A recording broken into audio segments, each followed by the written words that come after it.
સાહેબ બંદગી સાહેબ સંધ્યા પાઠમાં સદગુરુ કબીર સાહેબ ધની ધરમદાસ સાહેબને સમજાવે છે કે સાંજ પડે દિન याथ में चकवी दिनहा रोय चल चकवा वहाँ जाइए जहाँ रेन दिवस न होय। સદગુરુ કબીર સાહેબ કહે છે કે સાંજ પડે દિવસ પૂરો થાય એટલે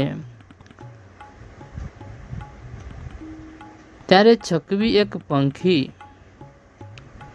રડે છે, કારણ કે તેને રાતે તેના સાથી ચકવાથી વિયોગ સહન કરવો પડે છે। સદગુરુ કબીર સાહેબ આ દુનિયામાં આપણે બધા વિયોગ, દુઃખ, મૃત્યુ, અલગાવનો અનુભવ કરીએ છીએ।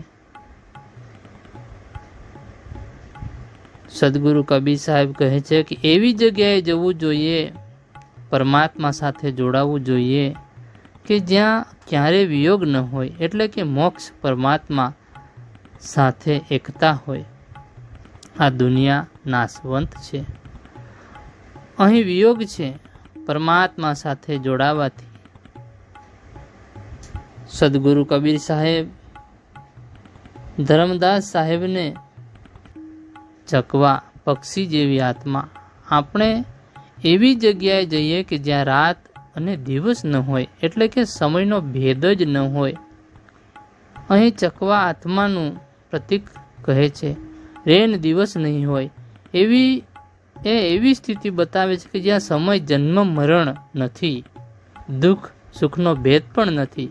ત્યાં સદગુરુ કબીર સાહેબ ધરમદાસ સાહેબને કહે છે કે આ દુનિયા, આખો સંસારમાં આપણે સમય, સુખ, દુઃખ, જન્મ મરણના ચક્રમાં બંધાયેલા છે, પણ જ્યાં પરમાત્માનું સ્થાન છે ત્યાં જન્મ મરણનું દુઃખ નથી અને ત્યાં કોઈ પણ જાતનો ભેદ નથી, પરંતુ એક એવી અવસ્થા છે કે ત્યાં પરમાત્મા સાથે એકત્વ, મોક્ષ, જ્યાં કોઈ ભેદ નથી, માત્ર શાંતિ અને આનંદ છે।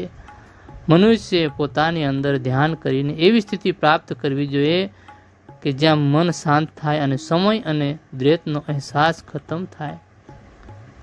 સાહેબ બંદગી સાહેબ